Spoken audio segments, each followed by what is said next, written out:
Shalom Bapak Ibu yang terkasih dalam Tuhan Yesus Kristus. Kita bertemu kembali dalam ibadah online Gereja Sahabat Philadelphia di Kampung Kelor, Minggu tanggal 13 Maret 2022. Hari ini kita memasuki Minggu Sengsara yang kedua. Kiranya Bapak Ibu sekalian bisa mengikutinya dan kita bisa memaknai hari atau Minggu kesengsaraan Tuhan Yesus Kristus dalam kehidupan kita. Mari kita persiapkan hati dan pikiran kita untuk masuk dalam ibadah kita.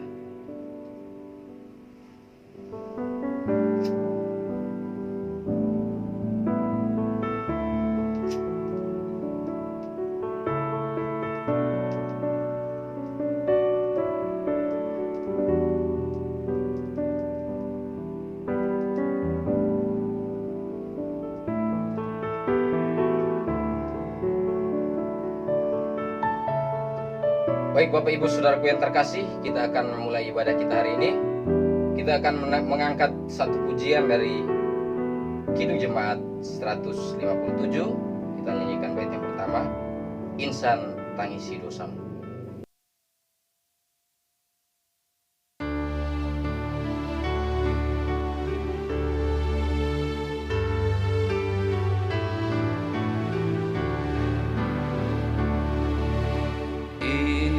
Tangisi dosamu, ingatlah Kristus menempuh jalan penuh sengsara, dan bagai hamba terendah ia kosongkan dirinya menjadi perantara yang mati dihidupkannya, yang sakit disembuhkannya, yang hilang ia cari, berkorban diri akhirnya, memikul dosa dunia di atas kayu salib. Pertolongan kepada kita adalah di dalam nama Tuhan yang menjadikan langit dan bumi, yang menaruh dan memelihara kasih setianya dari dahulu sampai selama-lamanya. Amin. Kasih karunia dan damai sejahtera dari Allah Bapa kita dan dari Tuhan Yesus Kristus menyertai saudaraku sekalian. Yang menjadi nats pembimbing kita hari ini terambil dari Amsal pasal yang ke-23 ayat 17. Amsal 23 ayat 17 saya akan bacakan bagi kita sekalian. Janganlah hatimu iri pada orang-orang yang berdosa, tetapi takutlah akan Tuhan senantiasa. Baik Bapak Ibu Saudaraku yang terkasih, tiba saatnya kita akan mengaku segala dosa kita di hadapan Tuhan. Mari kita bersama-sama dengan saudara kita, dengan keluarga kita, kita mau datang berdoa kepada Tuhan. Mari kita berdoa. Tuhan Allah Bapa kami di surga, Bapa yang sangat baik, terima kasih. Hari ini kami masih bisa beribadah kepadamu Tuhan secara online atau virtual. Tapi kami percaya Tuhanlah yang mengingatkan kami untuk datang bersekutu denganmu dimanapun kami berada.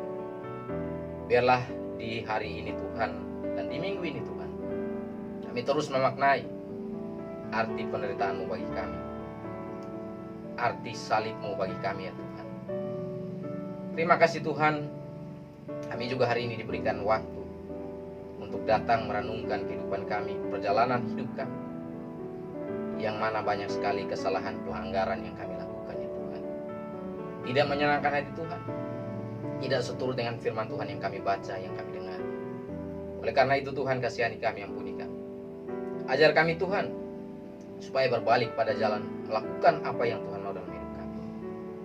Ampuni juga kami Tuhan, karena dalam hari-hari kami, baik kami sadari ataupun tidak, kami seringkali melakukan yang tidak benar terhadap sesama kami, terhadap keluarga kami, terhadap saudara kami, terhadap teman kami, terhadap sesama kami. Oleh karena itu Tuhan, ampuni juga kami Tuhan, kasihani kami.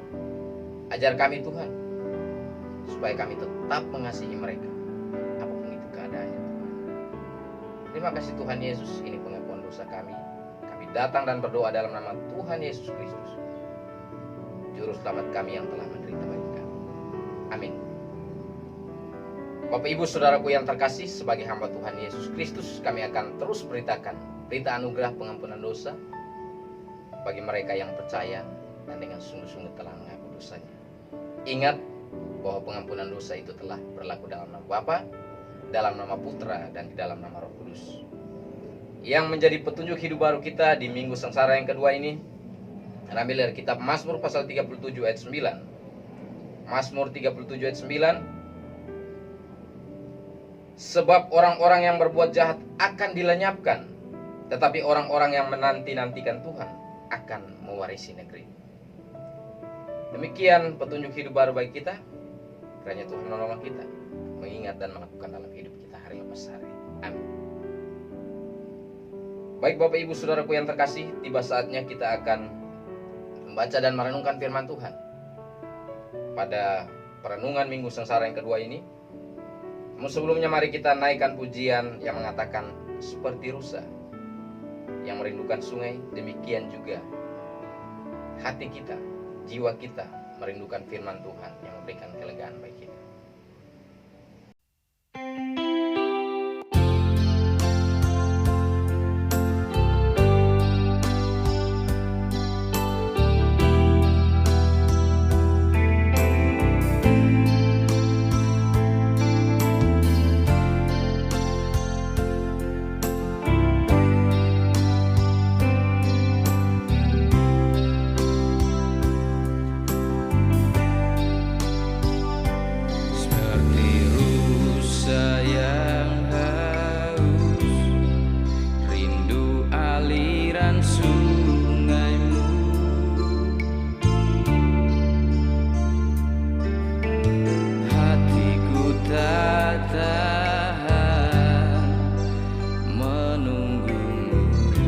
Bagai tanah gersang,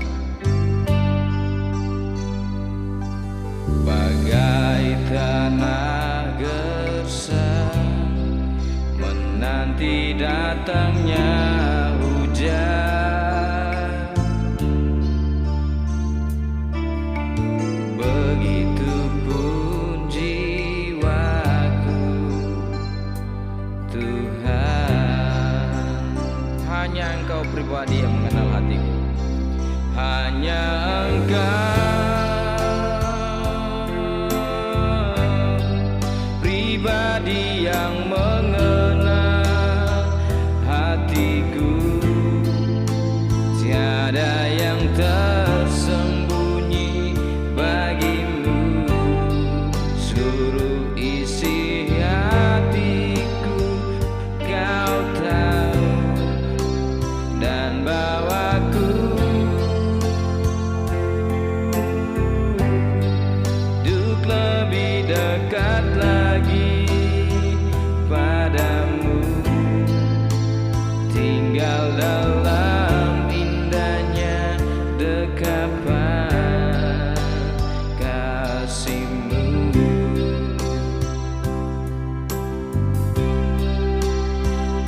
Bapak Ibu Saudaraku yang terkasih, mari kita persiapkan hati dan pikiran kita masuk dalam hadirat Tuhan.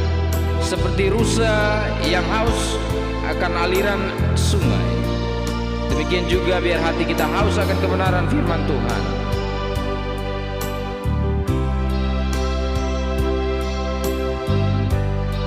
Seperti rusa yang haus, rusa yang haus, rindu aliran sungai-Mu.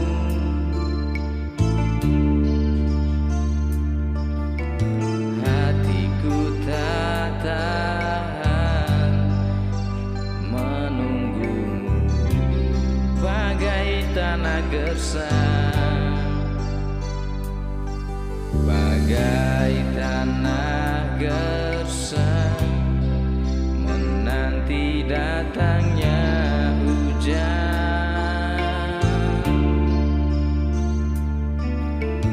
Begitupun jiwaku, Tuhan. Katakan katakan hanya Engkau, hanya Engkau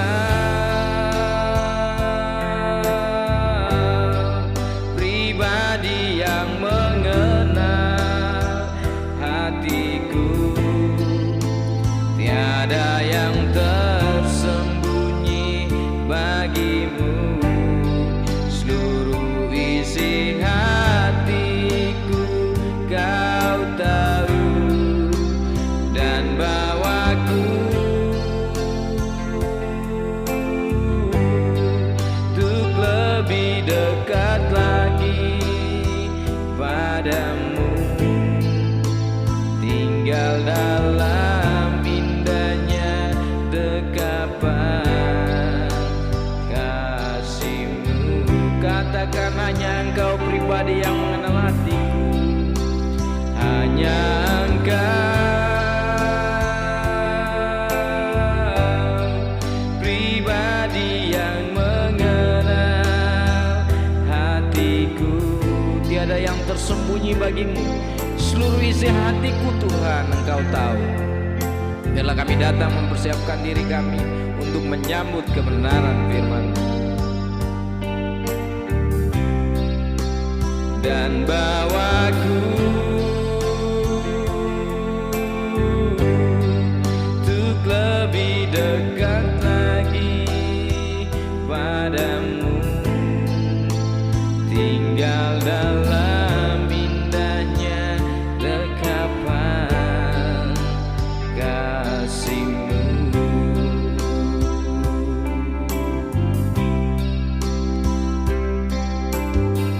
Terima kasih Tuhan, kami datang persiapkan hati dan pikiran kami untuk mendengarkan kebenaran firman-Mu.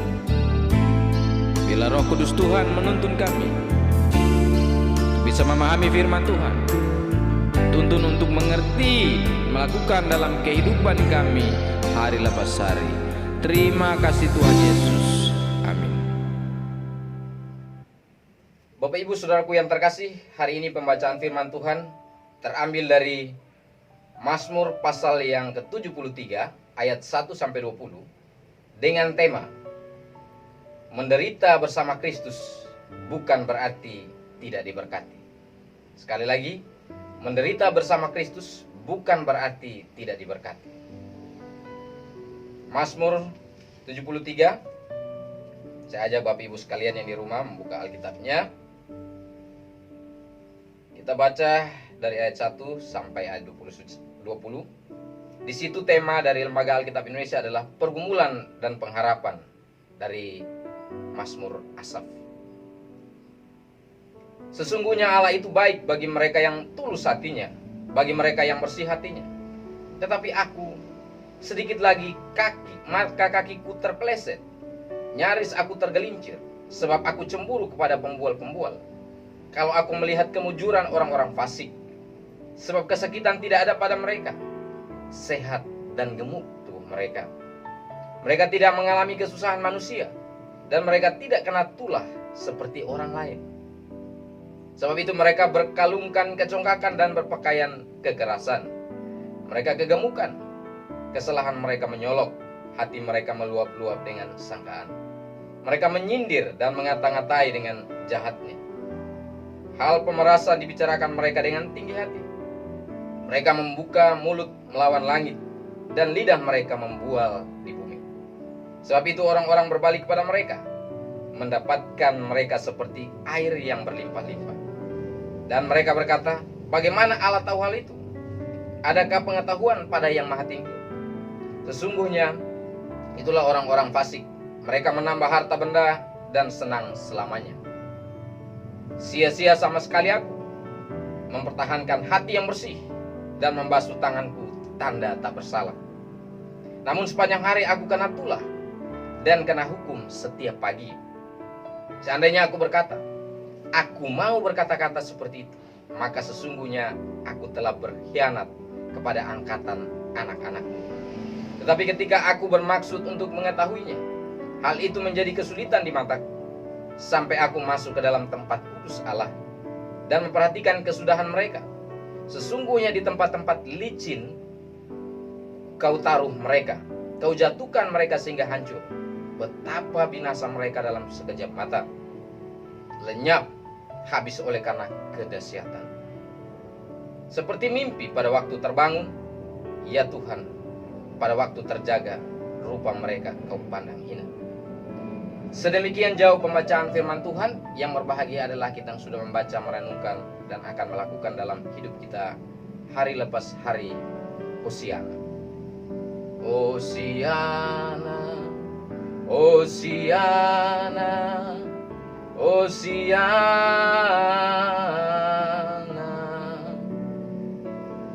Bapak Ibu Saudaraku yang terkasih, tema kita mengatakan menderita bersama Kristus tidak berarti atau bukan berarti tidak diberkati. Saya sempat masuk dalam sebuah pemikiran seperti Asaf, yang mana ada dalam pikiran manusia tidak berjalan berdasarkan pikiran Allah atau kehendak Allah. Apa itu? Terkadang saya atau mungkin Bapak Ibu Saudara sekalian melihat orang lain yang hidupnya tidak mengenal Tuhan, bukan orang percaya, bahkan melakukan hal-hal yang jahat, hal-hal yang tidak benar, tapi secara kasat mata seakan-akan mereka diberkati. Mereka kelihatan memiliki harta benda yang banyak, bahkan tubuh jasmani mereka kelihatan sehat, tidak sakit. Berbanding terbalik ketika orang yang dekat dengan Tuhan memuji-muji Tuhan dalam hidupnya, hidup sepertinya susah sekali, kekurangan, bahkan sakit-sakitan secara fisik. Bapak Ibu Saudaraku yang terkasih, kita harus kenal Asaf. Asaf adalah seorang yang diberikan satu karunia luar biasa untuk masuk di dalam bait Allah dan memimpin puji-pujian. Artinya, dia hidup secara seremonial, secara peribadatan di bait Allah. Dia dekat dengan Tuhan. Dia diangkat sebagai pemimpin puji-pujian, pemimpin paduan suara. Ketika ibadah-ibadah, doa-doa dilakukan, dia selalu ada dan melantunkan puji-pujian yang begitu khidmat, begitu luar biasa. Dipilih oleh raja-raja, terutama Raja Daud, untuk selalu hadir, ada dekat tabut perjanjian Tuhan dalam setiap peribadatan. Tidak sembarang orang dipilih, tapi Asaf diberikan kesempatan, diberikan karunia luar biasa oleh Tuhan untuk ada dalam peribadatan kita. Dalam pandangan kita seharusnya dia yang ada dalam setiap peribadatan di bait Allah berarti orang yang kenal Tuhan, orang yang dekat dengan Tuhan, dan hidupnya harus berjalan sesuai dengan pikiran atau kehendak Tuhan. Tetapi luar biasa Mazmur 73, ini Mazmurnya Asaf. Dia mengakui itu. Pertama, dia orang yang hebat. Dia mengakui bahwa dia nyaris tergelincir. Aku nyaris tergelincir. Kakinya, gambaran kakinya, artinya apa? Dia hampir jatuh ke dalam pencobaan, jatuh ke dalam pemikiran manusia. Dia tidak melakukan apa yang ada dalam pikiran Allah atau kehendak Allah. Apa itu kesalahan atau hal yang membuat Asaf hampir tergelincir? Yaitu dia melihat dari cara pandang dia dan cara pandang dunia tentunya. Di ayat yang ketiga, bahkan dia bilang, sebab aku cemburu kepada pembual-pembual. Kalau aku melihat kemujuran orang-orang fasik, orang yang tidak mengenal Tuhan, yang selalu berbuat jahat, tapi kelihatannya mujur. Sebab kesakitan tidak ada pada mereka, sehat dan gemuk tubuh mereka, lambang fisik, kesakitan tidak ada, tubuh mereka gemuk. Artinya makanan tercukupi secara jasmani. Mereka tidak mengalami kesusahan manusia, dan mereka tidak kena tulah seperti orang lain. Tulah sesuatu malapetaka yang diyakini bahwa itu memang datang dari Yang Maha Kuasa. Tentu ada salah. Apa Apakah mereka tidak ada salah sehingga mereka tidak kena tulah? Dilanjutkan lagi, sebab itu mereka berkalungkan kecongkakan. Sudah melakukan tidak benar, hidup mereka seakan-akan diberkati dari fisik mereka. Sudah begitu mereka sombong. Mereka melakukan ketidakadilan terhadap orang-orang miskin. Melakukan hal-hal kekerasan terhadap orang-orang lemah. Lanjutkan, karena kegemukan kesalahan mereka menyolok, hati mereka meluap-luap dengan sangkaan. Mereka menyindir dan mengata-ngatai dengan jahatnya. Hal pemerasan dibicarakan mereka dengan tinggi hati. Mereka mulai mengolok-olok orang yang tidak seperti mereka. Seakan-akan mereka lah yang paling diberkati, mereka lah yang paling benar, sehingga hidup mereka dari segi fisik, kekayaan, kemakmuran mereka ada, sedangkan orang lain tidak. Efeknya apa? Banyak orang melihat mereka adalah orang-orang benar. Orang-orang datang pada mereka seperti air yang mengalir. Mereka datang untuk meminta petunjuk. Kenapa kok orang-orang fasik ini, pembual-pembual ini, orang-orang melakukan kekerasan, kok hidup mereka seakan-akan diberkati, seakan-akan melimpah dengan kemakmuran luar biasa, sehingga orang-orang tertarik untuk datang pada mereka. Tidak tertarik lagi pada orang-orang yang susah, sering mengalami kesusahan, penderitaan, yang seakan-akan tidak kaya, tidak memiliki harta benda. Mereka tidak tertarik, orang-orang tidak tertarik. Ayat 10, sebab itu orang-orang berbalik pada mereka, mendapatkan mereka seperti air yang berlimpah-limpah. Dan mereka berkata, bagaimana Allah tahu hal itu? Adakah pengetahuan pada yang maha tinggi? Bahkan mereka seakan-akan mencela Allah, menista Allah. Sungguhnya itulah orang-orang fasik. Mereka menambah harta benda dan senang selamanya. Bahkan waktu yang cukup lama dalam pandangan Asaf sebagai seorang manusia, pandangan dunia, bahwa kok mereka seakan-akan kaya, sejahtera, segalanya ada. Waktunya bukan singkat dari cara pandang manusia. Begitu lama, selamanya, ada kata selamanya. Tetapi luar biasa, Asaf diingatkan oleh Tuhan. Diingatkan oleh Tuhan untuk datang berbalik pada jalan pikiran Tuhan, mengerti apa yang Tuhan kehendaki dalam hidupnya, dan juga kepada orang-orang yang fasik tadi. Allah itu maha adil. Sebelum berbalik, Asaf juga sempat putus asa. Dia bilang sia-sia apa yang dilakukan selama ini. Dia memimpin paduan suara, puji-pujian, ikut ibadah terus, berdoa terus kepada Tuhan. Berarti sia-sia dong.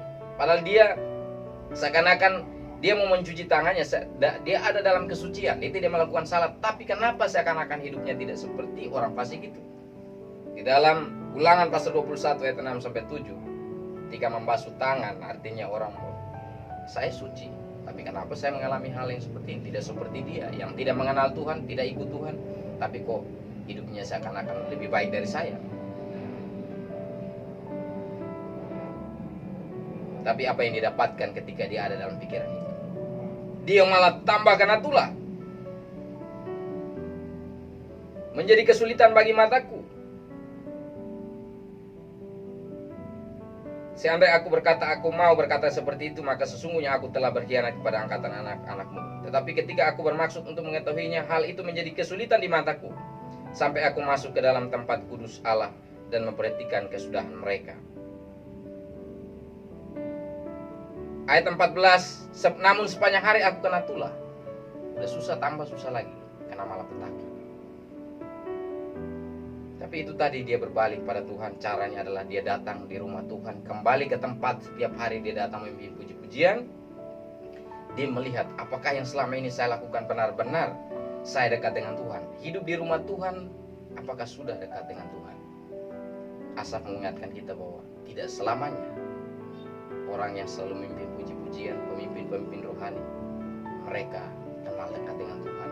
Ketulusan dekat dengan Tuhan itu ada. Tidak. Asaf membuktikannya bahwa dirinya sendiri tiap hari ada dalam bait Allah, ternyata hampir tergelincir karena punya pemikiran tidak seperti apa yang Allah kehendaki. Bapak Ibu Saudaraku yang terkasih, dia datang masuk ke tempat kudus Tuhan, dan Tuhan memberikan kepada dia satu hikmat, satu pengertian, bahwa kamu melihat orang fasik itu ada dalam kehancuran, Jangan melihat di hari ini, tapi apa yang mereka dapatkan hari ini, apa yang mereka lakukan hari ini, ada kesudahannya. Tuhan menempatkan mereka di sebuah tempat, gambaran tempat yang licin.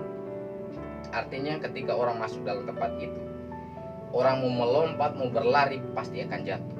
Dia berlompat setinggi, dalam sekejap dia akan jatuh. Orang mungkin melihat dia naik tinggi ketika dia melompat, tapi hanya sementara, sesaat. Dan perhitungan waktu kita berbeda dengan Tuhan. Betapa binasa mereka dalam sekejap mata, lenyap habis oleh karena kedahsyatan. Seperti mimpi pada waktu terbangun ya Tuhan. Pada waktu terjaga, rupa mereka kepandang hina. Allah punya rencana yang begitu adil terhadap mereka dan juga terhadap kita. Bapak Ibu Saudaraku yang terkasih, dalam perenungan Minggu Sengsara kedua ini, kita diingatkan untuk ketika ada dalam pemikiran seperti Asaf yang iri hati, cemburu terhadap orang-orang lain yang tidak mengenal Tuhan, yang jauh dari Tuhan, tapi hidup mereka seakan-akan penuh dengan kemakmuran. Stop, kita berbalik pada Tuhan, pemikiran dari Tuhan. Tadi di dalam Mazmur 37 ayat 9, apa yang harus kita lakukan? Tetap takut akan Tuhan. Jangan iri hati, jangan cemburu terhadap mereka, karena kesudahan mereka begitu dahsyat. Tetapi kita akan memperoleh berkat, memperoleh mahkota yang luar biasa dari Tuhan. Sama seperti Tuhan Yesus Kristus, dia melalui jalan kesengsaraannya. Sebagaimana Petrus melihat bahwa Tuhan bisa saja untuk tidak masuk dalam jalan sengsara itu, tapi Tuhan punya pemikiran berbeda. Dia harus melalui itu untuk mendapatkan satu mahkota luar biasa, untuk menolong manusia, untuk mengasihi manusia, untuk menyelamatkan manusia dari dosa. Bapak Ibu Saudaraku sekalian, memang kelihatan tidak adil. Anak-anak juga begitu. Kok saya dan keluarga saya seakan-akan tidak diberkati ya? Karena dilihat dari harta, apa yang kita punya, apa yang ada dalam isi rumah kita, apa yang kita makan, apa yang kita pakai. Kalau ukuran kita itu, maka yang ada adalah kecewa terhadap Tuhan, iri hati dan cemburu terhadap orang lain. Tapi firman Tuhan mengingatkan kita untuk mari kita hitung berkat Tuhan yang Tuhan telah berikan bagi kita, dan apa yang akan Tuhan lakukan pada hari esok kita.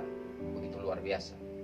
Tuhan akan menepati janjinya. Dia tidak akan terus membiarkan kita hidup dalam penderitaan. Sebagaimana Kristus, ketika dia menderita sampai disalib dan mati dalam dunia orang mati, masuk dalam dunia orang mati, dia akan bangkit dan menang terhadap maut itu. Demikian juga kita Bapak Ibu Saudara sekalian. Mari untuk anak-anak, orang tua, stop iri hati terhadap orang lain, terhadap apa yang orang lain pakai, terhadap apa yang orang lain makan, orang lain punya. Karena itu akan menyusahkan hati dan pikiran kita. Tapi marilah ketika kita dekat pada Tuhan, kita bersyukur terus pada Tuhan, kita melihat apa yang Tuhan lakukan begitu baik dalam hidup kita, maka hati kita akan tenang, iri hati akan jauh dalam kehidupan kita. Sehingga tidak ada lagi anak-anak atau orang tua yang membandingkan diri dan keluarganya dengan orang lain. Jemaat sekalian, saya percaya bahwa kita tidak demikian, yang suka membanding-bandingkan apa yang kita punya dengan orang lain. Jadi ketika ada, marilah kita berpikir seperti Asaf. Karena Asaf yang setiap hari atau setiap ibadah itu ada bersama dengan orang-orang di dalam rumah ibadah. Dia bernyanyi, memimpin puji-pujian aja bisa jatuh, apalagi kita. Ya, mungkin ya ada yang jarang beribadah, jarang berdoa, bisa saja kita tergelincir. Sebagaimana yang Asaf maksudkan di sini, bahwa kita ada dalam pikiran iri hati terhadap orang lain.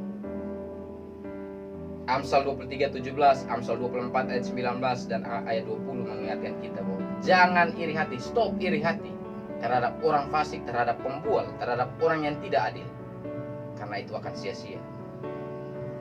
Karena Tuhan akan memberikan perhitungan bagi mereka, Tuhan akan mengadili mereka dan kesudahan mereka berdasar.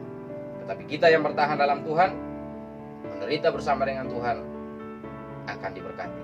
Jadi sekali lagi, menderita bersama Kristus bukan berarti tidak diberkati, tapi sungguh-sungguh hidup kita diberkati oleh Tuhan. Amin. Tuhan Yesus berkati. Mari kita masuk dalam syafaat kita. Tuhan Allah Bapa kami di surga, Bapa yang baik, terima kasih hari ini kami bisa datang untuk membaca merenungkan firman Tuhan. Bagaimana bagaimana hambamu Asaf yang telah engkau selamatkan, terutama dari pikirannya yang berpikir secara manusia, secara dunia, bahwa dia melihat ada orang-orang fasik, orang jahat, pembual yang hidup mereka makmur, gemuk, mereka memiliki segalanya. Tetapi dia yang dekat dengan Tuhan, atau orang-orang yang dekat dengan Tuhan, beribadah kepada Tuhan, bernyanyi bagi Tuhan, seakan-akan tidak diberkati. Tetapi luar biasa Tuhan mengingatkan dia masuk dalam pikiran Tuhan, kehendak Tuhan, rencana Tuhan, bahwa Tuhan memperhitungkan itu semua. Mereka yang setia kepada Tuhan akan diberkati dan mendapatkan mahkota luar biasa. Tapi mereka yang seperti orang fasik itu, melakukan ketidakadilan, melakukan kekerasan, mereka ditempatkan di tempat yang licin, yang mana mereka akan jatuh, dan kedahsyatan mereka luar biasa. Ajar kami Tuhan, untuk kami tetap setia dan bersyukur pada Tuhan. Ketika kami iri hati, cemburu terhadap orang lain, ampuni kami Tuhan. Ajar kami supaya kami itu berkat yang Tuhan sudah berikan, dan Tuhan sediakan bagi kami untuk hari ini dan esok. Terima kasih Tuhan, berkati semua jemaat Tuhan dalam pergumulan hidup mereka, dalam pekerjaan, kesehatan, pendidikan anak-anak, yang bergumul untuk mendapatkan anak, yang bergumul untuk sehat, untuk kembali pulih, Tuhan berkati. Yang bergumul mencari pekerjaan, Tuhan akan memberikan mereka kesabaran untuk tepat pada waktunya Tuhan memberikan mereka pekerjaan. Yang bergumul juga untuk menikah atau berumah tangga, Tuhan tetap menolong mereka, ingatkan mereka untuk selalu dekat pada Tuhan, meminta hikmat dan petunjuk dari Tuhan. Terima kasih Tuhan, berdoa untuk pelayanan gereja sahabat yang secara online. Tuhan berkati kami dengan segala keterbatasan kami. Kami percaya Tuhan memperlengkapi kami, Tuhan yang menyempurnakan setiap pelayanan itu. Kami juga berdoa Tuhan, semua hamba Tuhan melayani, Bapak Pendeta Andi Stefanus, Bapak Arbiter Simorangkir, Bapak Andreas, Bapak Arif, Bapak Denny Sumantri, Kak Aryani, dan yang lainnya, guru sekolah minggu, Ibu Siti sebagai penanggung jawab gereja. Tuhan berkati mereka dalam kehidupan keluarga mereka. Yang sakit juga Tuhan pulihkan. Kami terus berdoa untuk Ibu Siti, untuk Bapak Asmadi, untuk Mama Fiani, juga untuk jemaat yang lain yang mungkin sementara dalam pemulihan. Tuhan berkati obat-obatan mereka konsumsi untuk bisa memulihkan kesehatan mereka. Berdoa juga Tuhan saat ini Tuhan, bangsa dan negara kami dalam masa untuk menghadapi terus COVID-19 ini, biar kami tetap bersatu ya Tuhan, bersama pemerintah kami untuk melawan virus ini Tuhan. Kami yakin bahwa waktu Tuhan terbaik, Engkau akan memberikan kelegaan bagi bangsa kami dan juga dunia ini, bahwa kami akan terbebas dari virus ini. Kami juga berdoa untuk perdamaian dunia, terutama perang Rusia Ukraina Tuhan, menolong sehingga semua boleh dengan hati yang dingin untuk datang berdamai bersama-sama, untuk merawat dunia ini, untuk saling memperhatikan, saling mengasihi sebagai satu manusia. Kami juga terus berdoa pemerintah kami yang ada di tempat ini, Tuhan menolong mereka dalam setiap pelayanan. Warga, masyarakat, lingkungan kami Tuhan berkati. Terima kasih Tuhan. Ini syafaat kami datang dan berdoa dalam nama Tuhan Yesus Kristus yang sudah mengajar kami berdoa. Bapa kami di surga, dikuduskanlah namamu. Datanglah kerajaanmu, jadilah kehendakmu di bumi seperti di surga. Berikanlah kami pada hari ini makanan kami yang secukupnya, dan ampunilah kami akan kesalahan kami, seperti kami juga mengampuni orang bersalah kepada kami. Dan janganlah membawa kami ke dalam pencobaan, tapi lepaskanlah kami daripada yang jahat, karena Engkau yang punya kerajaan dan kuasa dan kemuliaan sampai selama-lamanya. Amin. Baik Bapak Ibu Saudaraku yang terkasih, kita akan mengakhiri ibadah kita hari ini, ibadah Minggu Sengsara yang kedua. Kita menaikkan pujian dari Kidung Jemaat 183 ayat 1 dan 2, menjulang nyata atas bukit Kala.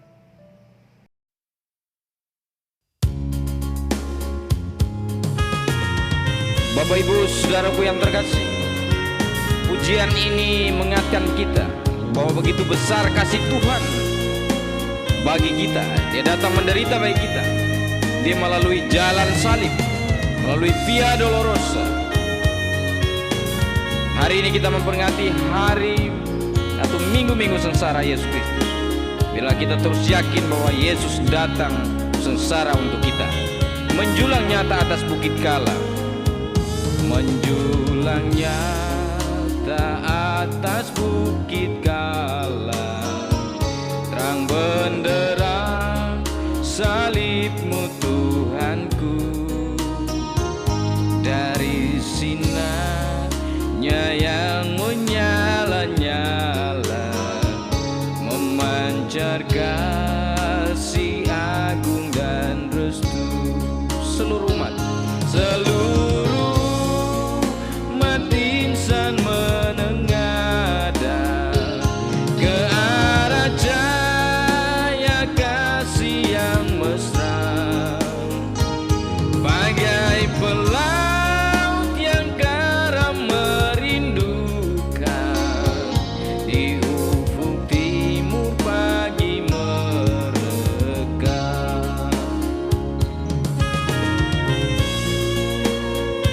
Kita menyanyikan bait kedua, mengingatkan kita bahwa salib Kristus adalah tanda pengasihan bagi kita. Dia mengangkat hati kita yang remuk redam, yang mungkin punya pergumulan yang berat saat ini. Biarlah dengan mengingat penderitaan Kristus, kita boleh bangkit dan terus maju bersama dengan Tuhan. Salibmu Kristus, tanda pengasihan. Salibmu Kristus, tanda pengasihan, mengangkat hati yang remuk redam, membuat dosa yang tak terperikan di lubuk cinta Tuhan terbenam. Di dalam Tuhan kami balik lahir, insan bernoda kini berseri, teruras darah suci yang mengalir, disalib pada bukit Kalvari. Dalam Tuhan kami balik lahir, insan bernoda kini berseri, teruras darah suci yang mengalir, disalib pada bukit Kalvari. Terima kasih Tuhan Yesus, karena lewat jalan penderitaanmu, lewat Via Dolorosa, Engkau melakukan semua itu untuk kami. Dalam pergumulan kami hari-hari ini, mungkin penuh dengan jalan kesengsaraan, penderitaan, tapi biarlah kami melihat pada salib Kristus yang terus bersinar untuk kami, untuk menguatkan kami. Jemaat sekalian, mari arahkanlah hati dan pikiranmu kepada Allah. Jadilah saksi Kristus. Terpujilah Tuhan. Mari menerima berkat-Nya. Tuhan memberkati engkau dan melindungi engkau. Tuhan menyinari engkau dengan wajah-Nya dan memberi engkau kasih karunia. Tuhan menghadapkan wajah-Nya kepadamu dan memberi engkau damai sejahtera. Amin. Hosiana. Hosiana, Hosiana, Hosiana, Hosiana, Hosiana. Amin, amin, amin. Ibadah kita selesai. Selamat hari Minggu. Selamat merayakan dan memaknai Minggu Sengsara Tuhan Yesus yang kedua. Juga kami ingatkan bahwa kita masih ibadah secara online pada minggu depan. Kiranya jemaat tetap semangat, tetap dekat dengan Tuhan, ada dalam setiap doa-doa kita, ada dalam setiap ibadah kita kepada Tuhan. Tuhan Yesus memberkati.